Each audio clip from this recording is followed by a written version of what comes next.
Hello students, तो चलिए हम आपको स्टार्ट करते हैं आपका first chapter some basic concept of chemistry, जो कि आपके कंपटीशन के हिसाब से ये बहुत ही इंपॉर्टेंट चैप्टर है। यही भर नहीं, आपका केमिस्ट्री में जितना भी है सब चैप्टर सब आपके कंपटीशन के हिसाब से सब इम्पॉर्टेंट है।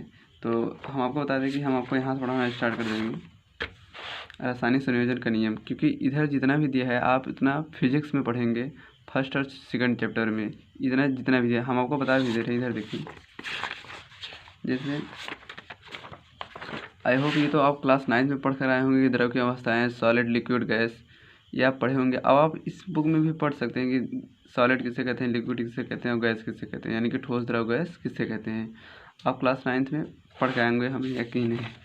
और उसके बाद इधर देखिए, और फिर यह सार्थक अंक, जो ये सार्थक अंक आपका टॉपिक है, ये आपके फिजिक्स में पूरा टॉपिक ही दे दिया है। इसमें क्वेश्चन भी दिए हैं आपको, हम सॉल्व कराएंगे, आप उसकी बिल्कुल चिंता मत कीजिए। और उसके बाद देखिए वीवी विश्लेषण, ये भी आपका फिजिक्स का टॉपिक है, इसमें भी सब क्वेश्चन दिए हैं। पूरा इसका चैप्टर ही एक अलग से बन गया है, तो इसको हम फिजिक्स पढ़ाएंगे, आप बिल्कुल भी चिंता मत कीजिए। तो हम आपको यहाँ से पढ़ाना स्टार्ट करते हैं द्रव्यमान संरक्षण का नियम। हम आपको बता दे रहे हैं कि आपको फर्स्ट चैप्टर से लेकर पूरा लास्ट चैप्टर तक एक एक टॉपिक पढ़ाएंगे बिल्कुल अच्छी तरीके से तरह। तो चलिए स्टार्ट करते हैं फर्स्ट द्रव्यमान संरक्षण का नियम। तो द्रव्यमान संरक्षण का नियम देखिए, ये आपका फर्स्ट है द्रव्यमान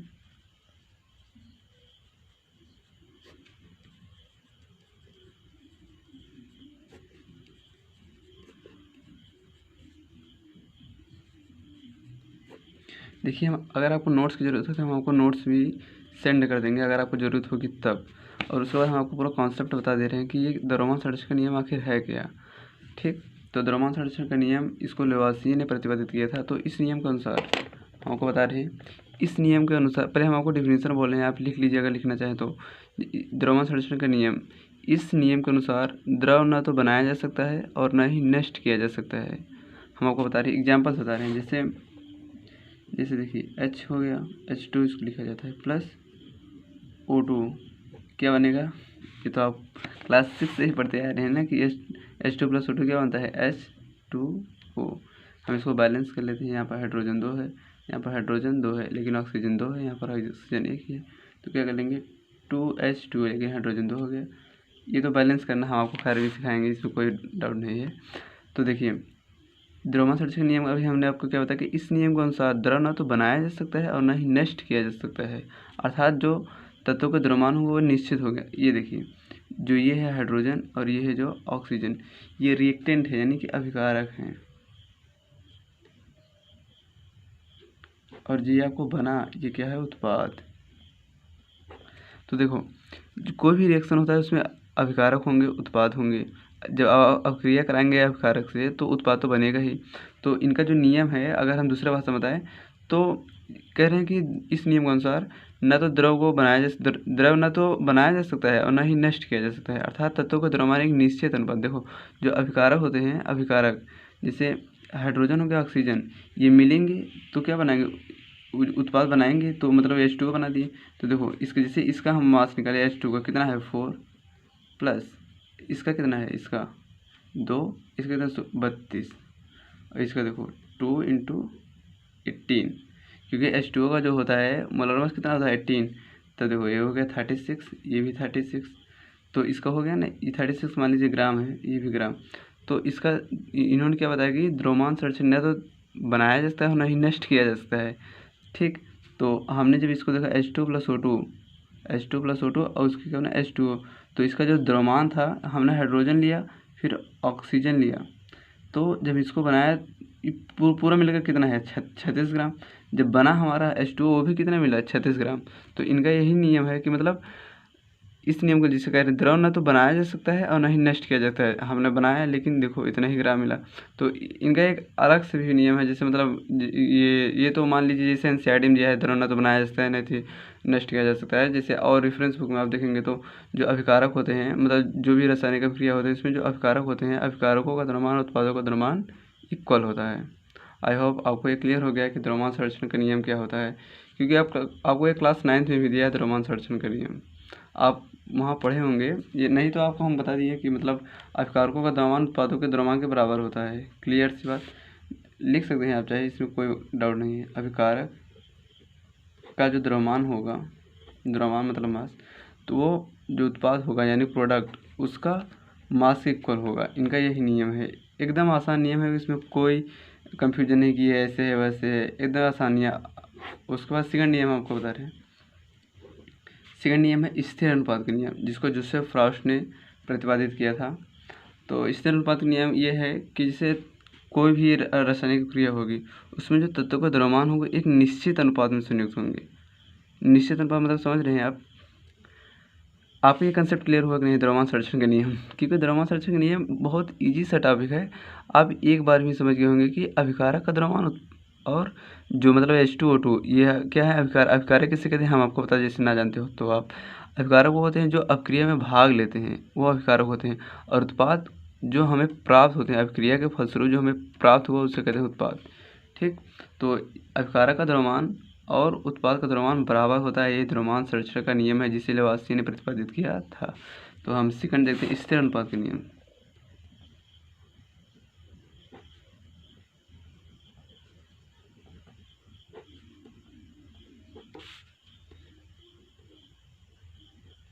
स्थिर उत्पादन का नियम जैसे हम आपको बताया कि किसने प्रतिपादित किया था? जोसेफ फ्राउस्ट ने हमारे प्रतिपादित किया स्थिर उत्पादन का नियम। इस नियम के अनुसार जो मतलब क्रिया होती है उसमें तत्वों का जो द्रव्यमान होता है एक निश्चित अनुपात में संयुक्त रहते हैं। जैसे इसमें देखो, इसे समझा रहे हैं।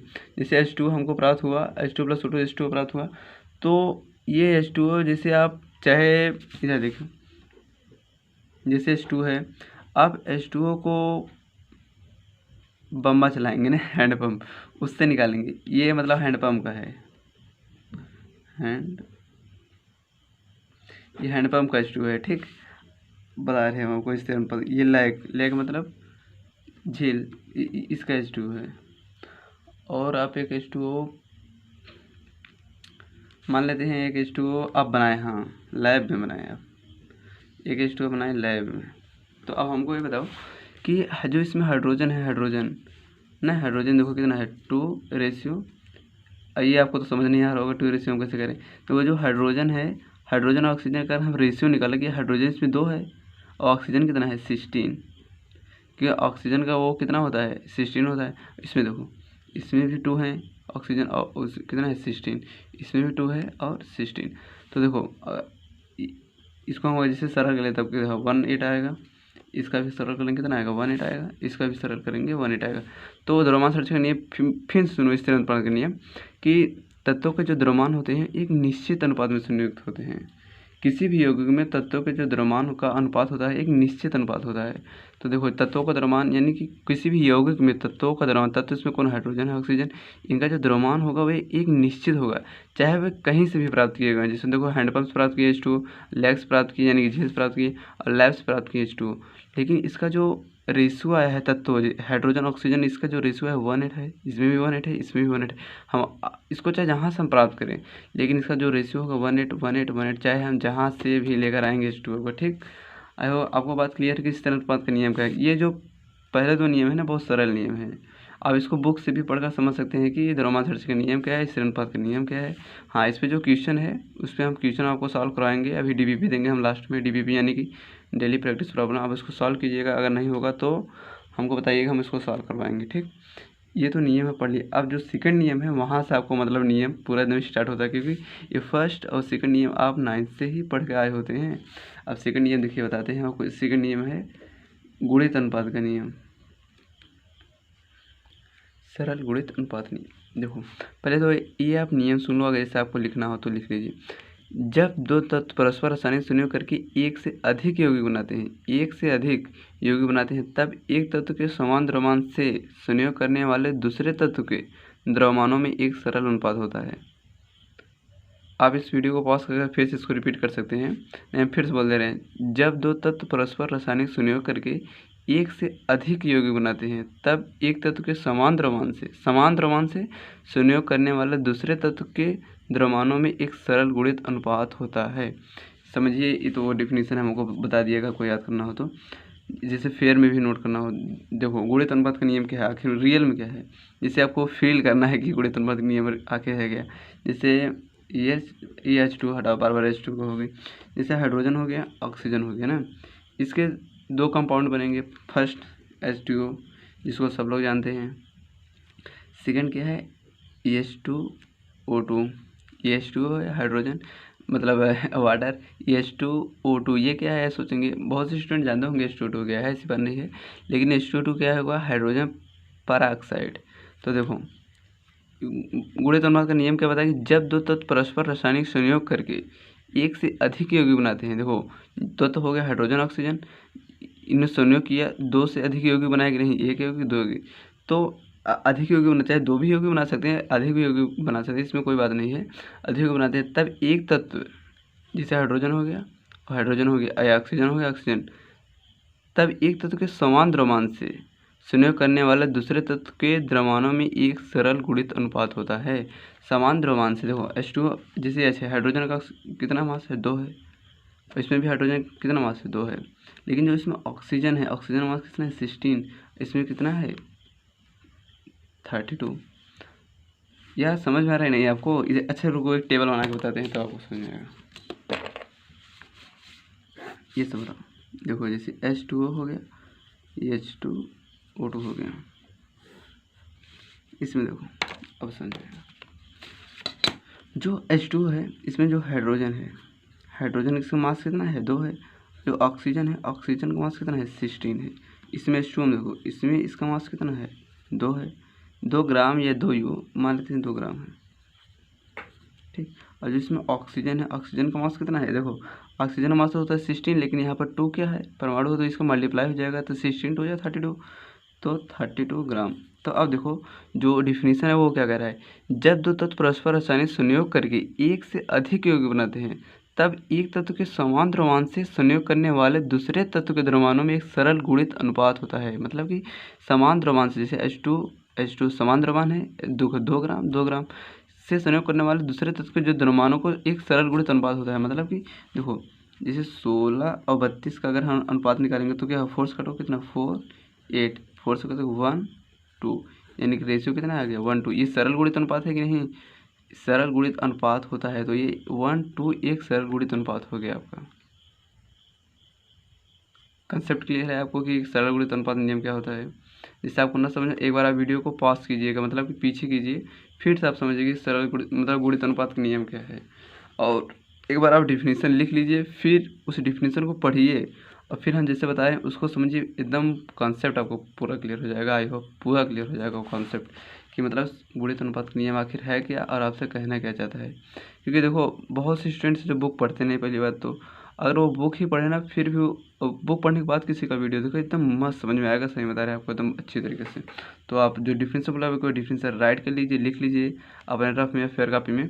उसके बाद इसको समझिए कि आखिर ये नियम कहना क्या सकता है। देखो जब दो तत्व, फिर से हम आपको जैसे डिफिनेशन बोलते हैं, जैसे लिखना हो तो लिख लीजिए। जब दो तत्व परस्पर रासायनिक संयोग करके संयोग, देखो दो तत्व हो गया हाइड्रोजन ऑक्सीजन, परस्पर रासायनिक संयोग करके एक से अधिक यौगिक बनाते हैं, एक से अधिक यौगिक हो गए, यौगिक बनाते, तब एक तत्व के समान द्रव्यमान से संयोग करने वाले दूसरे तत्व के द्रव्यमानों में एक सरल गुणित अनुपात होता है। दूसरे तत्व यानी ऑक्सीजन, क्योंकि यार देखो कह रहे समान द्रव्यमान से हाइड्रोजन कितना है, 2 ग्राम, यहाँ भी हाइड्रोजन कितना है, 2 ग्राम। तो जो ऑक्सीजन और इसमें ऑक्सीजन का अगर हम रेशियो निकालेंगे कितना आ रहा है, 1 2, मतलब सरल गुणित अनुपात हो गया, बस काम खत्म। इतना सरल गुणित अनुपात का नियम। और फिर देखते हैं दूसरा नियम है अवोगाद्रो का नियम। तो छोड़ो अभी मतलब नहीं है, गैल उससे एक हम आपको नियम बता दे रहे हैं जो मतलब कंपटीशन बहुत ज़्यादा पूछा जाता है, लेकिन आपके एनसीईआरटी टेक्स्ट बुक में वो नहीं दिया है। मतलब वो है व्युत्क्रमण अनुपात का नियम, 3rd डाल दो।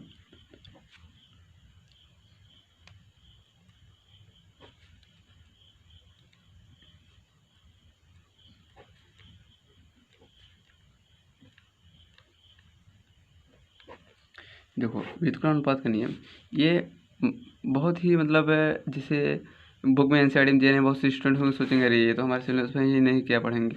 लेकिन हम आपको बता दें कि ये मतलब हर एक कंपटीशन में पूछा जाएगा। व्युत्क्रमण अनुपात का नियम सही बता रहे हैं, व्युत्क्रमण अनुपात का हर एक कंपटीशन में पूछा जाता है कि मतलब दे देगा तो बताइए व्युत्क्रमण अनुपात के नियम का पालन करता है कि नहीं। अभी हम आपको जब डीपीपी शेयर करेंगे उसमें आप देखिएगा मोस्ट क्वेश्चन व्युत्क्रमण अनुपात के नियम के ही होंगे, क्योंकि भाई कंपटीशन में यही पूछा जाता है। क्योंकि जो हम आपको भी 3 नियम बताए एकदम ईजी है, आप तो पढ़ कर उसको समझ सकते हैं, लेकिन ये व्युत्क्रमण के लिए थोड़ा आपको कॉन्सेप्ट समझना होगा, ठीक। तो हम पहले डिफिनेशन बोले, आप इसको समझ लीजिए, उसके बाद लिख लीजिए अगर लिखना हो। हम आपको डिफिनेशन लिख दे रहे हैं ताकि आप उसके बाद स्क्रीनशॉट आप फेयर में लिख सकते हैं, तो नोट कर लीजिए आप इसको। उसके बाद देखिए इसका एग्जाम्पल बता रहे हैं, जैसे आपको इसको लिखना हो स्क्रीनशॉट ले लीजिए, समझ लीजिए, ले ली। देखो एग्जाम्पल इसके एग्जाम्पल समझ में आएगा, इससे कुछ नहीं समझ में आएगा। तो जैसे ये हमको पहले से बता दे रहे हैं, जैसे मल्टीपल चॉइस क्वेश्चन है, इसमें 3 एलिमेंट हमेशा रहते हैं। 3 एलिमेंट मतलब कि 3 तत्व हमेशा रहते हैं इसके एग्जाम्पल में हमेशा। तो देखो जैसे 3 ले लूँ, जैसे मान लीजिए हम कार्बन ले लिए, सल्फर ले लिए, ऑक्सीजन ले लिए ना। देखो तो देखो ये हम लाइन इसलिए बना दिए ताकि 3 एलिमेंट्स आपको दिखता रहे। कार्बन हो गया, कार्बन और जब ऑक्सीजन करेंगे तो क्या बनाएंगे CO2, और जो सल्फर है ऑक्सीजन करेंगे क्या बनाएंगे SO2, और जब ये आपस में कंबाइन करेंगे तो क्या बनेंगे CS2। ठीक, देखो हमारे पास 3 एलिमेंट इसमें होते हैं व्युत्क्रमण अनुपात के नियम में। तो पहला हो गया कार्बन, सल्फर। अगर ये तीसरे अनुपात से मतलब तीसरे किसी एलिमेंट से अगर मतलब क्रिया करते हैं तो इनमें जो अनुपात होता है एक तीसरे तत्व के एक निश्चित द्रव्यमान से संयोग करते हैं। यार देखो फिर समझा रहे हैं आपको, फिर समझो पहले। जैसे कार्बन हो गया, सल्फर हो गया और ये ऑक्सीजन। तो जब कार्बन और सल्फर जो मतलब अगर क्रिया करके क्या बनाए CO2 बनाए, यस मतलब कि सल्फर और ऑक्सीजन अगर क्रिया करके क्या बनाए SO2 बनाए। जब ये आपस में क्रिया बनाए क्या करे CS2 बनाए। और हम देखते हैं कि इसमें पहले कार्बन और सल्फर का मतलब रेशियो कितना है। देखो CO2 देखो यही हम लिख दे रहे हैं, CO2 कितना होगा 12-32। कार्बन कितना होता है 12 होता है, और इसका तो 16-32। देखो इसका क्या होगा सल्फर कितना होगा 16, और इसका तो होगा 32। तो हमने कार्बन और सल्फर से मतलब किया, उसके बाद क्या ये बन रहा है ना मतलब कार्बन और सल्फर परस्पर आसानी से संयोग करके क्या बना रहे हैं CO2 बना रहे हैं, SO2 बना रहे हैं। तो इसमें देखो जो ये O2 है इसमें तो इसका फिक्स्ड मास है, मतलब इसको हमको नहीं लेना क्योंकि इसका फिक्स्ड मास है। इसमें अलग अलग मास के देखो, जैसे कार्बन सल्फर क्या है इसमें 12 है, और इसमें कितना है 16। तो देखो इसका अगर हम रेशियो निकालो कार्बन और सल्फर का, सिर्फ इसका भी हम बात कर रहे हैं, तो इसका रेशियो कितना आएगा 12-16 मीन्स कितना आएगा 3-8, 4 3 जा 12 4 4। ठीक, अरे यार ये कहाँ से आएगा, ये नहीं आएगा। इधर देखो कार्बन इसमें कितना 12, इसमें कितना 16, तो अगर हम 4 होगा ठीक। और उसके बाद फिर इधर से देखो CS का, तो कार्बन और सल्फर का। तो अगर इसमें देखो कार्बन और सल्फर का, तो इसमें नंबर कितना है 3। अरे यार ये तो समझ में नहीं आ रहा। देखो कुछ तो गलती हुआ है इसमें, 1 सेकेंड। देखो CO2 कार्बन कितना है 12 है, ऑक्सीजन 32 है, SO2 सल्फर 16, हाँ सल्फर 16, ऑक्सीजन अरे यार सल्फर 16 कहाँ होगा सल्फर उसका तो एटॉमिक नंबर होता है 32 होगा। तो 32, तो यहाँ भी 32 होगा। सॉरी है इसके लिए, इसका भी 32 होगा। तो अभी इसका जब हम रेशियो निकालेंगे कार्बन सल्फर का, तो देखो कार्बन कितना है 12, तो इसका कितना है 32। तो 4 से काटेंगे 4 3 जा 12, 4 8 जा 32। 3 8 का रेशियो आया किसका कार्बन और सल्फर का। और जब ये कार्बन और सल्फर आपस में संयोग करते हैं तब कितना रेशियो आएगा। देखो कार्बन कितना होता है 12, अब रेशियो निकाल काम करेंगे यार 12 होगा, और सल्फर कितना होता है 32 मतलब 64। क्योंकि देखो जो सल्फर होता है उसका एटॉमिक मास कितना होता है, यानी कि द्रव्यमान परमाणु द्रव्यमान कितना होता है 32। तो 32 यहाँ मल्टीपल 2 है, मतलब इसके 2 परमाणु हैं। जब इसका मल्टीप्लाई करेंगे कितना होगा 32 दूना 64। अब इसको हम 4 से काट देते हैं, 4 का 9 4 16। आगे इसका रेशियो कितना है 3 और 16, इसका रेशियो कितना है 3 और 8। तो अगर हम इसका अगर अनुपात निकालें, देखो इसमें भी कार्बन सल्फर का अनुपात है, इसमें भी कार्बन सल्फर का अनुपात है। अगर दोनों का हम अनुपात निकालें, देखो जैसे अगर इसका देखो 3/8 और पूरे का रेशियो कितना करें 3/16। अगर हम इसका एक अनुपात निकालें तो एक सरल गुणित अनुपात आएगा। देखो जैसे 3/8 ये ऊपर जाएगा कितना हो जाएगा 16/3, 3 3 से कट जाएगा, और इसको 4 से काटेंगे कितना है 4 2 जा 4 4 जा। पहले इसको लिख लेते हैं 4/2, 2 1 जा 2 2 जा, यानी कि ये रेशियो क्या है 1:2। मतलब कि ये देखो कार्बन सल्फर मतलब कार्बन ऑक्सीजन और सल्फर ऑक्सीजन ये जो मतलब कंबाइन करें 1:2 के अनुपात में संयोग कर रहे हैं। ये आपका है व्युत्क्रम अनुपात का नियम। ठीक, जैसे आपको ये अगर नहीं समझ में आ रहा है मतलब, तो अभी जब क्वेश्चन सॉल्व करेंगे ना, उसमें आपको एकदम क्लियर पूरा डाउट हो जाएगा, क्योंकि ये सब टॉपिक आपको मतलब ये नहीं कि आपको डिफिनेशन आ गया बस आपको आने लगा। जब आप तो क्वेश्चन आप नहीं लगाते तो आपको फील नहीं होता कि हाँ यार हमको आने लगा साइंस। ठीक, अभी हम डीबीपी मतलब देंगे, इसको आप सॉल्व कीजिएगा, नहीं सॉल्व कर पाएंगे हम सॉल्व कराएंगे, तब आपको मतलब फील होगा कि आप मतलब समझ में आ गया आपको। लास्ट नियम देखो, जैसे मतलब चौथा नियम का कोई नियम है, ओहो ये चौथा नियम है यार, ये पांचवा नियम जाने जा रहा है। पांचवा नियम है गैर-लुसेक का नियम। ये नियम बहुत इजी है, गैर-लुसेक का नियम। देखो इसका गैर-लुसेक का नियम इतना इजी है कहोगे वाह। देखो भले इसका डिफरेंस सुनो। एक समान ताप व दाब पर जब दो गैसें परस्पर संयोग करती हैं तो उनके आयतनों में, आयतन यानी कि वॉल्यूम, आयतनों में सरल अनुपात होता है। नहीं समझाया, फिर समझो। देखो जैसे हाइड्रोजन हो गया, हाइड्रोजन गैस है कि नहीं? अच्छा बताओ, हाइड्रोजन क्या है, सॉलिड है कि लिक्विड की गैस? हाइड्रोजन गैस है, ये हो गया गैस, हाइड्रोजन गैस। और मान लो क्लोरीन क्या है? क्लोरीन भी गैस है, Cl2 लिखा है क्योंकि द्विपरमाणु है गैस। अगर ये क्रिया करेंगे तो क्या बनाएंगे? HCl बनाएंगे।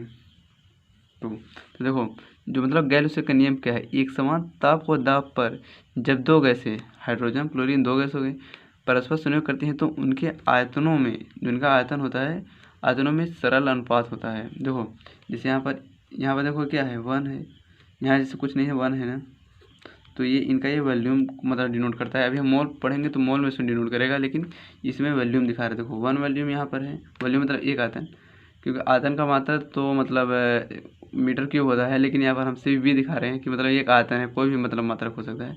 और यहाँ पर भी तो मतलब इनका जो रेशियो है 1:1 है ना, ये नहीं कि मतलब इसका 37.5 हो गया और इसका 83.6 हो गया, ऐसे रेशियो आ रहा है नहीं मतलब एक सरल अनुपात आ रहा है 1:1। मतलब इसीलिए गैर-लुसेक का नियम जो है वो मतलब यही है कि एक समान ताप दाब, इसको शॉर्टकट में NTP भी लिखते हैं, नॉर्मल टेम्परेचर प्रेशर, मतलब NTP। बहुत मतलब यही लिखा ही जाता है, मतलब जैसे डिफिनेशन में आप थोड़ा बताएंगे NTP पर जब दो गैसें परस्पर संयोग करती हैं तो उनके आयतनों में सरल अनुपात होता है। तो इसको बताएंगे मतलब एक समान ताप व दाब पर जब दो गैसें परस्पर संयोग करती हैं, यानी कि अभिक्रिया करती हैं, जैसे हाइड्रोजन क्लोरीन दो गैस हो गई, परस्पर संयोग करती हैं तो उनके आयतनों में एक सरल अनुपात होता है 1:1। देख लेते हैं सरल अनुपात। अब इसमें सरल अनुपात क्या है? देखो जैसे यहाँ पर मतलब कि जो हाइड्रोजन क्लोरीन जो HCl गैस के आयतन में, ये देखो एक सेकंड, ये भी बता दीजिए। जैसे H2 + Cl2 क्या बनाएंगे? HCl, तो यहाँ 2HCl। तो इसका वॉल्यूम कितना? 1 वॉल्यूम। इसका क्या है? 1 वॉल्यूम। जो यहाँ बन रहा है प्रोडक्ट आपका, ये मतलब क्या है? उत्पाद। ये भी क्या बनेगा? 2 वॉल्यूम ना, कि देखो 1:1, यहाँ कुछ नहीं एज्यूम करेंगे, 1 है, लेकिन यहाँ एज्यूम नहीं क्योंकि यहाँ 2 है। तो 1 वॉल्यूम 2। अगर पूरा रेशियो देखो कितना आएगा? 1:1:2। मतलब ये एक सरल अनुपात है। आई होप आपको पांचों नियम क्लियर होगा। पांच नियम है, पांचों नियम बता दीजिए, आपको क्लियर होगा। अब हमको मतलब DBP दे रहे हैं, आप उसको सॉल्व कीजिएगा। उसके बाद फिर इसको हम क्वेश्चन सॉल्व करा देंगे, DBP हम खुद सॉल्व कराएंगे। उसके बाद आपको फीलिंग आने लगी कि हाँ क्वेश्चन, तो आप अपने बुक का क्वेश्चन सॉल्व कीजिएगा, फिर समझ में। अगर आपको क्वेश्चन कोई भी नहीं मतलब समझ में मतलब जैसे नहीं आ रहा है, आप हमें कमेंट कीजिएगा, हम आपको क्वेश्चन भी बता देंगे। तो हम DBP दे रहे हैं, आप उसको स्क्रीनशॉट ले लीजिएगा और सॉल्व कीजिएगा। अगर नहीं आएगा, पहली बात तो आप ये मत सोचिए कि हमको नहीं आ रहा है, क्योंकि अभी आप फर्स्ट टाइम कर रहे हैं। ठीक, तो DBP दे रहे हैं, आप कीजिए। उसके बाद अगले वीडियो में DBP सॉल्व करवाएंगे।